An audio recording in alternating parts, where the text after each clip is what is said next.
3 그리고 4주의 일진사주 명리학 제859강 시작하겠습니다.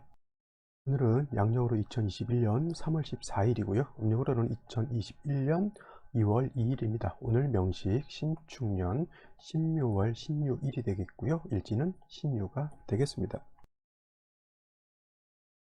자, 오늘 살펴볼 사주 명식은 신금일간이 묘월에 태어난 사주 명식이 되겠습니다. 어저께는 경금에 대해서 공부를 했었죠. 경금. 오늘은 그에 이어서 이제 신금이 묘월에 태어났을 때는 어떻게 배합을 맞추는 것인지 한번 살펴보도록 하겠습니다. 자, 제일 먼저 신금이라고 하는 것에 대한 특징을 알아야 되겠죠. 이 자리에 있는 글자 일간이라고 하는 글자가 되겠고요. 일간이라고 하는 것은 그 사주의 핵심이 되는 주인공과 같은 것이기 때문에 매우 중요하다. 이 일간, 일주라고도 이렇게 표현하는데 이때 쓰는 주자는 주인 주자를 써서 이렇게 일주라고 하는 것이고요.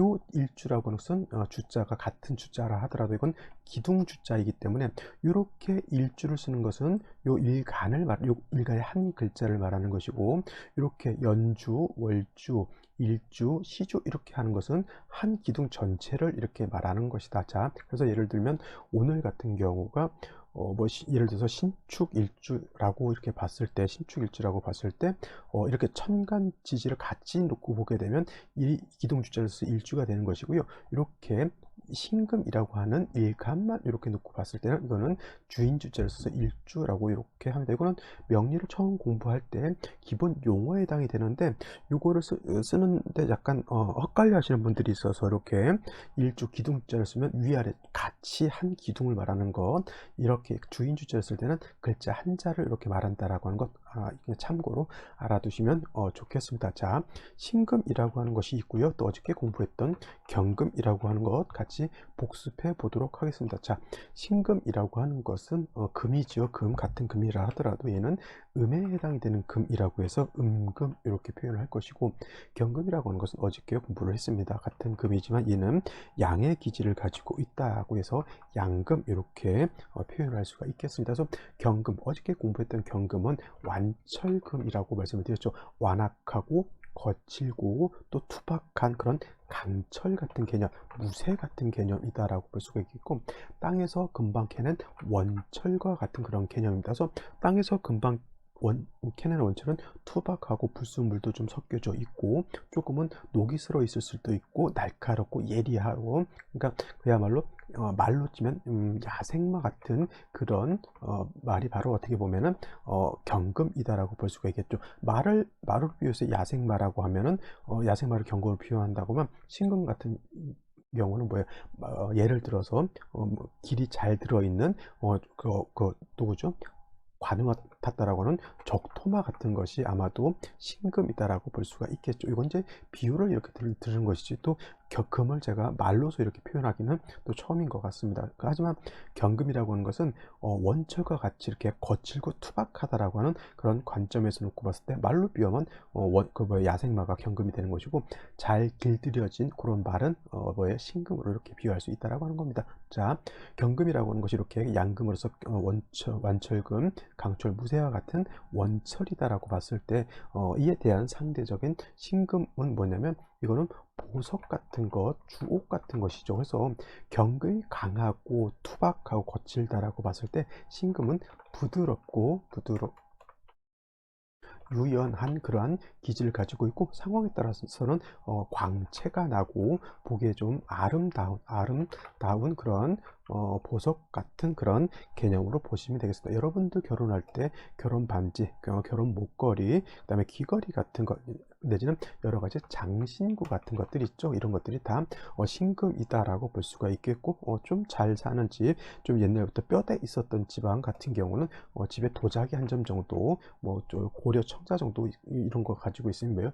이것도 다 신금이다라고 볼 수가 있겠습니다. 경금은 거칠고 투박한 무쇠, 강철과 같은 것이기 때문에 제철소라든가 옛날 같으면은 저기 대장간 같은 데서 화로서, 불로서 경금을, 강한 강철을 빨갛게 빨갛게 달구어서 여러 가지 물건을 만들었죠. 이때 필요한 화는 정화라고 하는 것으로서 경금을 단련해야지만 경금의 용도가 있다라고 말씀드렸는데, 반대로 신금 같은 경우는 이미 화로서 단련을 마친 금이다라고 이렇게 생각하시면 이렇게 신금을 이해하기가 더 쉬울 것 같습니다. 여러분, 반지는 금반지도 있고 은반지도 있을 수 있는데, 예를 들어서 금반지 같은 거를 놓고 봤을 때 금반지는 그냥 금반지가 태어나면서부터 금반지로 나타나는 건 아니죠. 땅 속에서, 그죠? 땅 속에서 금광이라고 하는 것을 캐내서, 원철이라고 하는 그 금광을 캐내서 불순물을 다 제거하고 그걸 불로 한번 녹인 다음에 틀 같은 데서 붓고 여러 가지 세공을 해가지고 금반지를 만드는 겁니다. 이미 뭐예요? 불로서 불맛을 보고 이런 이쁜 금반지가 되어 있다라고 하는 것이죠. 이것이 바로 신금이다라고 하는 것이기 때문에, 다시 신금은 화를 보는 것은 좋지 않고요. 특히나 정화를 본다라고 하면은 잘 만들어진 반지라든가 보석이 그 불에 녹아서 용도가 없어진다라고 하는 겁니다. 제가 이렇게 설명을 하면, 선생님, 금반지 다시 녹여서 새로 만들 수 있지 않을까요? 이렇게 질문하시는 분들이 있는데, 신금이라고 하는 것은 이미 반지를 만들었죠. 예를 들면 목걸이를 만들었습니다. 그러면 이거는 화로서 반지를 만들었기 때문에 신금이 되어 있는 것인데, 예를 들어서 이걸 다시 녹인다라고 하는 것은 반지로서의 가치보다는 그냥 금 덩어리로서의 가치를 보는 것이지, 잘 만들어진, 잘 다듬어진, 세공이 잘 된 신금으로서의 가치를 말하는 것은 아니라고 하는 겁니다. 그래서 만약에 반지를 다시 녹여서 다시 새로운 모양으로, 새로운 반지로 만든다라고 하는 것은 금 덩어리는 경금 같은 개념으로 보고, 그걸 다시 세련돼서 만들었다고 하면 이제 신금처럼 이렇게 기물을 만들었다 이렇게 보시면 뭐 이해하시기가 좀 더 편할 것 같습니다. 그래서 신금 같은 경우는 이미 만들어진 주옥, 보석 같은 것이기 때문에 다시 화를 보는 것은 마땅치 않고요. 상관인 임수로서 도세한다 내지는 도세주옥한다라고 하는 개념으로서 신금을 맑고 깨끗하게 잘 닦아서 아주 영롱한 광채가 날 수 있도록 하면은 신금으로서의 국세가, 신금으로서의 용도가 크게 나타난다라고 하는 겁니다. 그래서 경금 같은 경우는 화라고 하는 것은 경금 입장에서는 관성이죠. 관성. 물론 이것은 정관이기는 하지만 관성입니다. 관성이라고 하는 것은 나를 극하는 것을 관성이다라고 하는 거기 때문에, 경금 같은 경우에는 강하게 다스리는 것을 좋아하는 거지만, 반대로 신금 같은 경우는 보석이고 반지 같은 것이기 때문에 아주 잘 소중하게 다뤄야죠. 여러분들 금방 같은 데서 반지 같은 것도 물방울 다이아몬드 같은 거 살 때 막 함부로 다루고 그러지 않죠. 그래서 손에다 장갑, 흰 장갑 끼고 그다음에 아주 소중하게 이렇게 다룬다. 그게 바로 신금인 것이죠. 그래서 신금 일간들은 거칠게 다루기보다는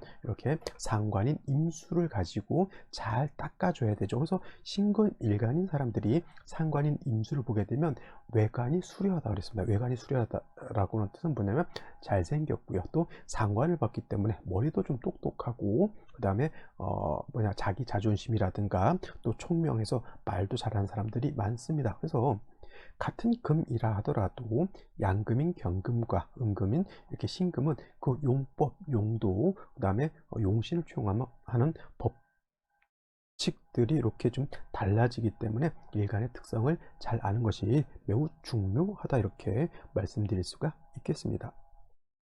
다음으로 신금 일간에 태어난 월령 묘월에 대해서 한번 살펴보도록 하죠. 묘월이라고 하는 것은 또 보면 인월에서 묘월로 이렇게 넘어오게 되죠. 인월에서 묘월로 올라오면 경칩이라고 하는 시점을 지나야지만 인월에서 묘월로 넘어오는 것이고, 일단 공통점은 인월이든 묘월이든 진월이든 공통점은 계절로는 봄이라고 하는 것이죠. 근데 요 세 가지를 나눠서 놓고 보게 되죠.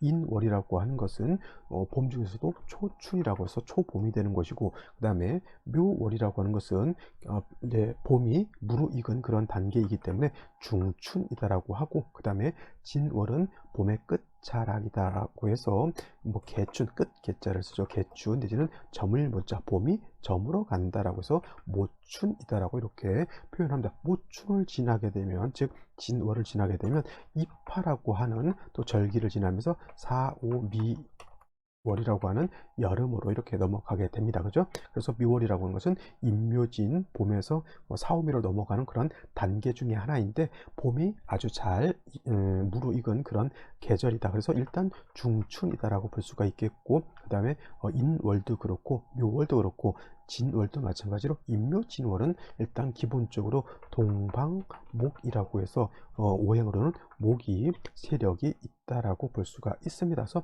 인월 같은 경우에는 목이 임관지가 되는 것이고요. 그 다음에 묘월 같은 경우에는 목이 제왕지가 되죠. 그래서 인묘월에 목이 가장 왕성한 그런 세력을 가지고 있습니다. 반면에 금이라고 하는 거죠. 경금도 금이고요. 신금도 금이고, 지지로 신금, 지지로 유금도 금인데, 금은 이 묘에 이르게 되면 묘에서 포태법으로 뭐가 되냐면 여기가 태지가 되죠. 태지.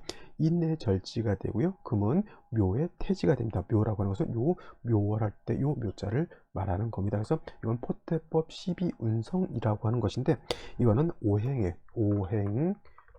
왕쇠를 보는 척도가 바로 보는 척도가 바로 12운성 포태법이라고 하는 겁니다. 그래서 묘월이라고 하는 것을 봤을 때 그냥 단순히 봄이다라고만 생각하지 마시고요. 묘월이 되었을 때는 어떤 오행이 왕하고 어떤 오행이 약한지 머릿속에 벌써 담고 있어야 된다는 얘기죠. 인묘월에 목이 왕하면 왕할수록 약해지는 것은 뭐냐면 수가 약해질 것이고요. 왜냐하면 목이 왕하면 수를 많이 빨아들여야 되는 거니까 수는 상대적으로 약해질 것이고, 그 다음에 목은 토를 극하니까 토도 당연히 조금 약해질 수도 있겠죠. 그 다음에 포태법으로 봤을 때 아까도 말씀드렸지만 인묘월은 금이 절대지에 해당이 되기 때문에 금도 세력이 약하다라고 볼 수가 있습니다. 이 중에서 제일 약한 거는 금이 제일 약하고요. 그 다음에 수가 약하고요. 그래도 토라고 하는 것은 목이 왕하다 하더라도 장생을 지나서 목욕지에 해당이 되기 때문에 그래도 토는 어느 정도 기세적으로 봤을 때 그렇게 약하게는 보지 않습니다. 제일 약한 건 금이 약한 것이죠. 그래서 어저께 공부했던 경금이라고 하는 것도, 그 다음에 오늘 신금, 일간 신금이라고 하는 것도 묘월에 이렇게 태어나게 되면 일간은 약한데 신금 입장에서 묘목이라고 하는 재성이죠. 재성은 왕하다, 신약, 제왕하다 내지는 제다, 신약한 그런 사주 국세가 된다라고 하는 겁니다. 이거 묘월 절대지라고 하는 것은 사람의 어떤 생성 단계를 놓고 봤을 때 이제 난자하고 정자하고 서로 만난 단계입니다. 눈으로 보기도 힘들죠. 현미경으로 봐야 가까스로 볼 수 있는 그러한 단계이기 때문에 신금 자체가 약하고 부드럽기도 할 뿐만 아니라 신금 자체가 매우 작다라고 하는 겁니다. 그래서 묘월의 신금 자체가 작기 때문에 일간이 약하겠죠. 이러한 약한 신금을 갖다가 도와줘야 됐죠. 힘을 좀 북돋아 줘야죠. 사람도 약하면 보약을 먹거나 운동을 시키거나 이렇게 하면은 사람이 튼튼해질 수 있듯이 신금도 인성이라고 하는 것이라든가 아니면 비경겁제, 인성이나 비겁으로서 일간을 도와주는 것이 필요한데, 가장 이 중에서 있어서는 안 되는 것이 무토라고 하는 거예요. 무토, 특히 천간에 있는 무토, 예를 들면 이렇게 써볼게요. 무토라고 하는 것이 이렇게 있게 되면은 이 무토라고 하는 것은 신금 입장에서 놓고 봤을 때 어떤 거에 해당이 되죠? 인성 중에서도 무토는 양토가 되고 신금은 음금이 되니까 정인이라고 하는 것이 되죠. 정인. 여러분들 명리 처음 배울 때 정인은 좋은 것, 편인은 정인보다 나쁜 것 내지는 편인은 안 좋은 것 이렇게 배웠을 수도 있습니다. 하지만 그거는 이제 정편인으로만 나눴을 때는 그렇게 우리가 분류를 해 볼 수 있겠지만은 신금이라고 하는 입장에서 놓고 봤을 때 특히 묘월에 태어난 신금이라고 하는 것은 아주 작고 부드러운 그런 금, 예를 들면 내 새끼손가락에 끼고 있는 실반지 같은 그런 개념이다라고 봤을 때 무토가 옆에 있다라고 하는 것은 뭐 실반지 있는데 덤프트럭 25톤짜리 덤프트럭으로 흙을 하나 가득 그 실반지 위에 뿌려놓은 거하고 똑같습니다. 찾으려면 굉장히 어렵죠. 그럼 뭐 아예 포기하고 맙니다. 그러죠. 그래서 묘월 다른 계절도 마찬가지겠지만 특히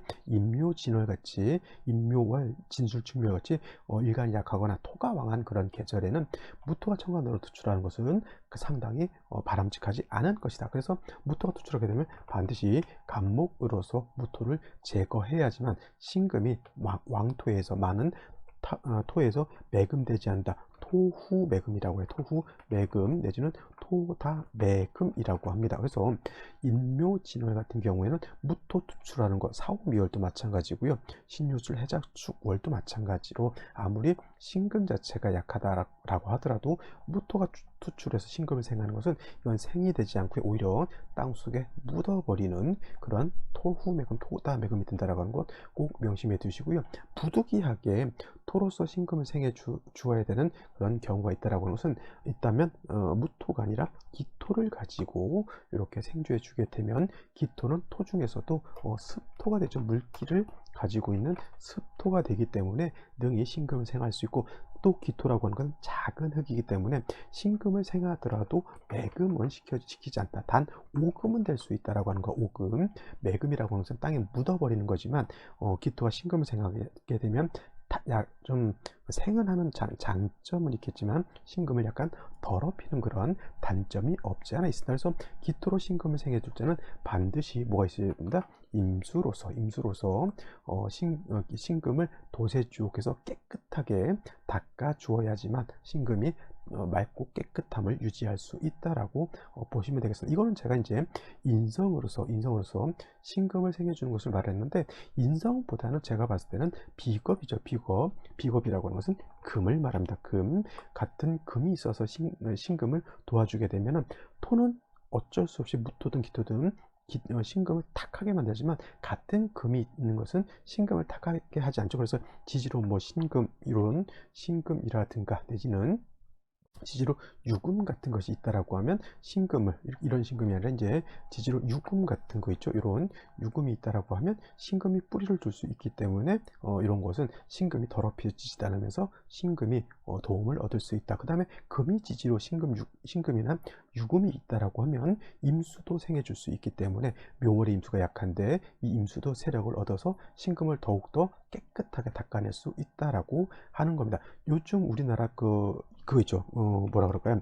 일본하고 우리나라 반도체, 삼성이라든가 SK 반도체 할 때 어떤 불화수소라고 하나, 불화수소라고 하나, 이것이 있어야지만 반도체를 만들 때 티클 같은 먼지 하나라도 들어가면은 나노급 반도체를 만들 때 에러가 난다거나 불량품이 날 수 있기 때문에, 불화수소를 가지고 그 반도체에 그거를 세척하는 용도로 쓴다라고 합니다. 그 반도체, 나노급 반도체가 뭐예요? 신금이다라고 하면 그것을 맑고 깨끗하게 티끌 하나 없이 닦아주는 불화수소라는 건 뭐예요? 그건 임수라고 하는 겁니다. 근데 이 임수가 지지에 예를 들어서 뿌리가 하나도 없다라고 하면, 신금이 임수를 봐서 나를 도세주옥해야 되는데 임수 자체가 없으면 뭐예요?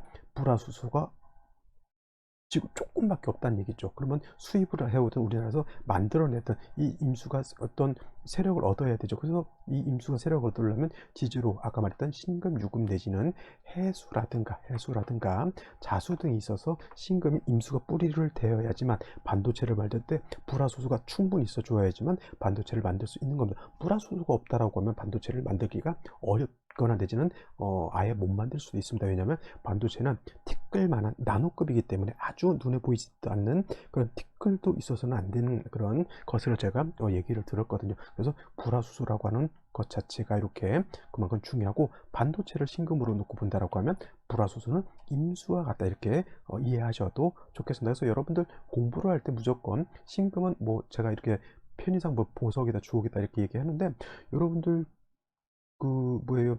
이런 우리가 일반 사회에서 배우는 것들 있잖아요. 이런 걸 가지고도 이렇게 음양, 오양, 명리학 쪽으로 유추해 볼 수 있다라고 하는 거죠. 제가 전에 그걸 뭘 샀냐면 초음파 세척기를 샀죠. 초음파 세척기죠. 뭐 진동을 이렇게 해가지고 샀는데, 제가 이거는 물론 이제 보석이라든가 이런 것도 닦을 수 있지만 안경 같은 것도 이렇게 세척할 용도로 이걸 샀습니다. 그러면 요거 봤을 때 안경이라고 하는 것은 신금으로 볼 수가 있죠. 또 내지는 반지 같은 경우도 물론 이제 천이라든가 이런 걸로 닦을 수 있겠지만, 초음파 세척기에다 놓고 전기를 딱 넣으면 초음파 세척기가 아주 미세한 먼지까지 깔끔하게 닦아내죠. 이것이 바로 안경이라든가 보석은 신금이 되지만 초음파 세척기는 뭐가 됩니까? 그게 임수가 된다. 이렇게 이해하셔도 나쁘지 않을 겁니다. 그래서 공부를 할 때 너무 딱딱하게 하시기보다는 이렇게 모든 것을 유추해서 이렇게 이런 것이 신금인데 임수라고 하는 것이 이런 작용을 하는구나, 이렇게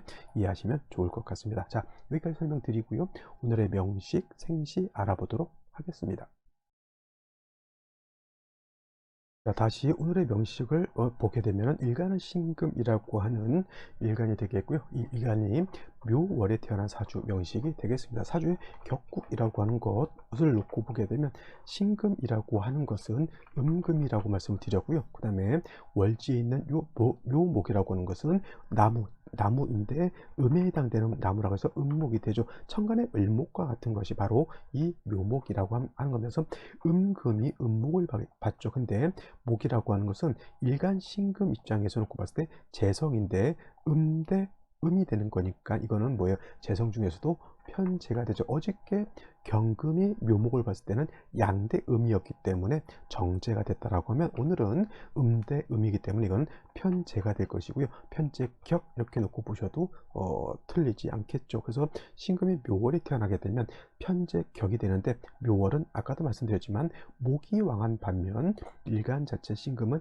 약하다. 그래서 어떤 국세 신약 제왕한 사주국세 아니면 제다 신약한 사주국세가 된다라고 말씀드렸고, 제다 신약하거나 내지는 제다 신약 제왕하게 되면 일간이 약하고 재성이 너무 많은 것을 뜻하기 때문에 약한 일간을 도와주어야 된다라고 말씀드렸고, 그거는 인성으로 생주해 주거나 내지는 비견겁제로서 방신해 주는 것이 필요하다라고 했는데, 인성으로 생할 때는 무토는 안 되고 기토가 있었으면 좋을 것이고요. 그 다음에 비견겁제는 지지로 천간에 경신금이 있는 것도 나쁘지 않지만은 지지로 유금, 신금 정도 있는 것이 더 좋을 것이다라는 말씀을 드렸습니다. 자, 연주를 보게 되면 신축연에 해당이 되기 때문에 연주는 지지에 연지에 축토가 있고 연간에 신금이 있습니다. 그리고 월간에도 다시 신금이라고 하는 것이 이렇게 또 들어와 있습니다. 이렇게 되게 되면 신금이 벌써 3개가 이렇게 돼 있죠. 물론 이제 또 시간에도 또 신금이 들어올 수는 있는데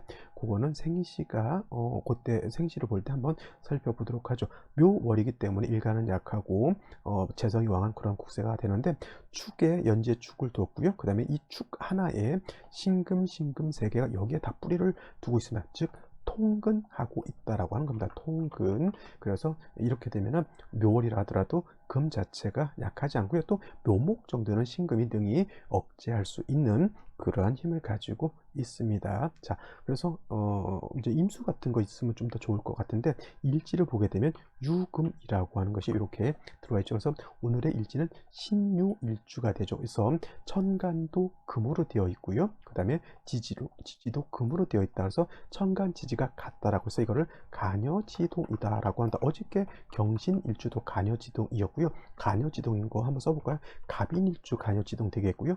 을묘일주 간여지동 되겠습니다. 병오일주 간여지동이고요. 그 다음에 정사일주 간여지동이 됩니다. 그 다음에 무토는 무술, 또 무진 간여지동이고요. 기토도 기미, 그 다음에 기축 간여지동이 됩니다. 그 다음에 경금은 지금 경신 썼고요. 신금도 아마 금방 오늘 신유일주가 간여지동 일단 쓰는 거 다 써보죠. 이렇게. 그 다음에 경신 임계죠.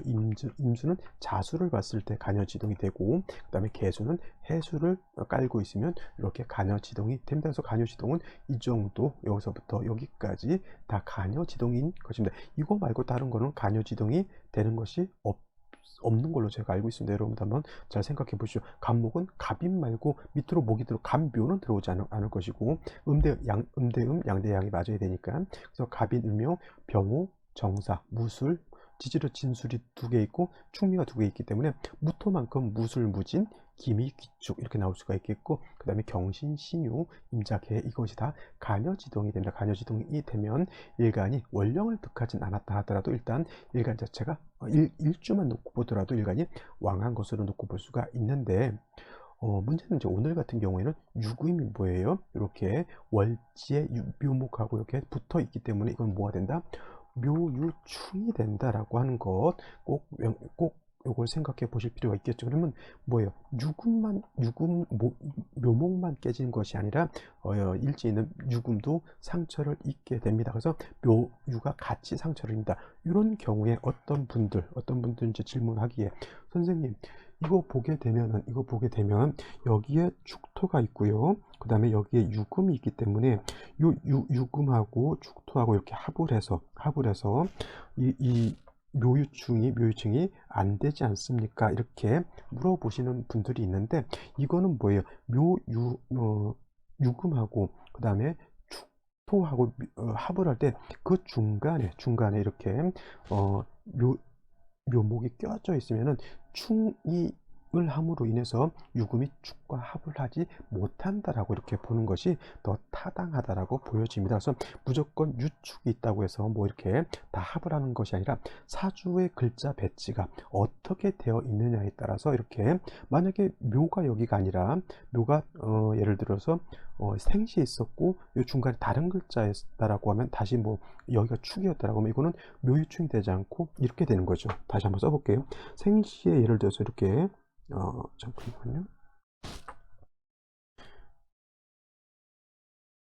자, 이렇게 생시가 이렇게 묘가 있고요. 그 다음에 일지에 유가 있고요. 그 다음에 월지에 축이 있다라고 하면 이런 경우에는 묘유충이 되는 것이 아니라 이건 유축 합을 하기 때문에 묘유상충이 되지 않고 합을 하게 되는데 이런 오늘 같은 경우에는 묘유충 유금하고 축하고 사이에 묘가 껴 있음으로 인해서 이거는 합이 되지 않고 충을 하는 그런 경우다라고 이렇게 볼 수가 있겠습니다. 그래서 사주를 볼 때 충하느냐 아니면 충이 되지 않느냐, 합하느냐 내지는 합이 되지 않느냐라고 하는 충과 합의 관계를, 합이 되느냐의 관계를 잘 살펴보는 것이 매우 중요하다라고 말씀을 드릴 수가 있겠습니다.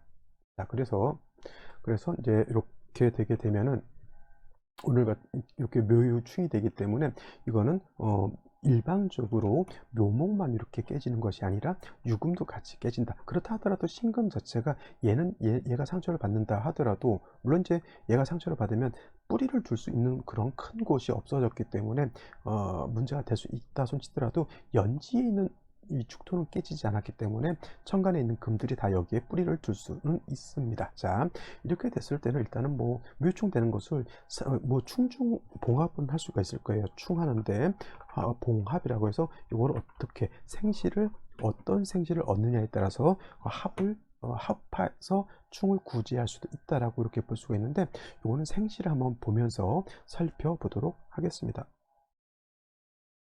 자, 생시를 한번 살펴보도록 하겠습니다. 제일 먼저 충을 구제할 수 있는 생시를 한번 살펴보도록 할게요.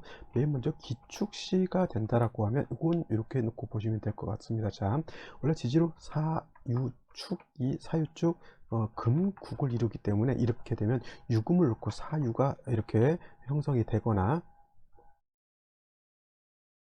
사유가 되겠죠. 이렇게 내지는 그 다음에 유축이 이렇게 된다라고 하면 이거는 서로 유축 사유가 합함으로 인해서 묘유충이 되지 않고 이거는 유금하고 축토하고 합하느라고 묘유상충이 되지 않는다 이렇게 볼 수가 있겠습니다. 그런데 이제 기축시가 된다라고 하면은 물론 이제 유축이 합해서 금이 되고요. 그 다음에 기토가 도출되어 있고 천간으로 기토 3개 또 이렇게 축토가 있기 때문에 사주 전반이 월령인 묘목 빼고는 다 토금으로만 이루어져 있죠. 이렇게 되게 되면은 뭐예요? 월지에 묘목 하나를 가지고 왕금이 쟁제하는 그런 현상이 일어나죠. 그래서 뭐 재능이 있고 뭐 인기가 있고 이런 걸 떠나서 일간 자체가 너무 많이 왕해져 있기 때문에 조금은 너무 신강한 것이 문제가 될 수 있는 그런 사주다라고 볼 수가 있겠고, 그 다음에 임진시가 된다 하더라도 이것도 봉합으로 볼 수가 있습니다. 지지육합이라고 하죠. 육합이 있는데 지지육합 중에서 진유가 합금하죠. 이것도 마찬가지로 일지에 있는 묘목 유금하고 진토하고 합을 하기 때문에 이것도 묘유충이 되지 않고 진유 합이 됩니다. 이런 경우에는 아까 기축시와는 좀 다르게 임수가 투출되어 있기 때문에 임수로서 금을 좀 시키게 되고, 또 금이 많은 것을 임수로서 금의 기운을 설기하는 그런 쪽으로는 볼 수 있는데, 좀 사주가 물론 이제 조후의 용도가 그 인월처럼 꽤 많진 않다 하더라도 화가 없기 때문에 좀 사람이 좀 냉정하고 좀 차가운 그러한 사주는 될 수 있다라고 볼 수가 있습니다. 이건 뭐 어떻게 된가,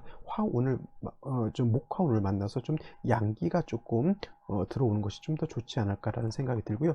개사시도 이것도 마찬가지로 이거는 요 삼합중에서 사유 이것에 해당이 되죠. 그래서 이런 경우에도 충중봉합이 되지만 임수가 아닌 개수라고 하는 것은 뭐가 되냐면 금의 기운은 이제 금생수에서 빼어내는 이런 역할은 할지 모르겠지만 역시나 한습을 가중하는 그런 역할이 된다라고 볼 수가 있겠습니다. 무자시라든가 무술시 같은 경우 아까 제가 말씀드렸죠. 묘월의 신금이 아무리 이렇게 근데 이거는 잠깐만요. 이건 이렇게 보면 안 되겠는데, 이렇게 봐야지. 자, 써놓고 보게 되면은, 자, 이거는 묘유충이 되는 거예요. 그죠? 묘유충이 돼가지고, 이 유금도 상하고 묘목도 상하기 때문에, 신금이 뿌리둘 수 있는 것이 좀 연지 있는 축토 정도로 많이, 물론 이제 깨진 유금에도 뭐 조금이라도 통근할 수 있겠지만, 그래도 온전히 통근할 수 있는 것은 요 축토밖에 없겠죠. 천간에 신금 3개 있다고 해서 금이 왕하다라고 놓고 보지 마시고요. 묘월의 금은 아무리 짤딱짤딱 작은 금이 3개가 붙어 있다 하더라도 금이 작은 것은 마찬가지겠고요. 일단 무토 투출하게 되면 매금 될 우려가 커지죠. 무자시에 비해서 무술시는 더 신금을 더 매금할 우려가 있게 됩니다. 자, 그래서 이런 경우에는 오늘 같은 명식은 다른 것 둘째 치고라도 월지하고 일지하고 묘유상충되는 것이 매우 좀 좋지 않은 그런 것이기 때문에 생시에서 요 충을 좀 구제해 주는 것, 임진시 같은 경우 구제될 수도 있겠고, 또 제가 말씀드렸던 건 신금이 임수를 봐서 도세주옥도 이렇게 할 수 있기 때문에 요 정도면 나쁘지 않은 그런 생시가 될 것이다 라고 볼 수 있겠습니다. 근데 운은 좀 사주가 차갑기 때문에 좀 목화 쪽으로 가서 화가 좀 살아나는 것이 바람직하다라고 볼 수가 있겠습니다. 근데 대운 흐름 자체가 이렇게 막 눈에 띄게 좀 깔끔한 대운이다라고 보기는 좀 어려운 것 같고요. 그죠? 자, 오늘은 여기까지 설명드리도록 하고 저는 내일 또 찾아뵙도록 하겠습니다. 감사합니다.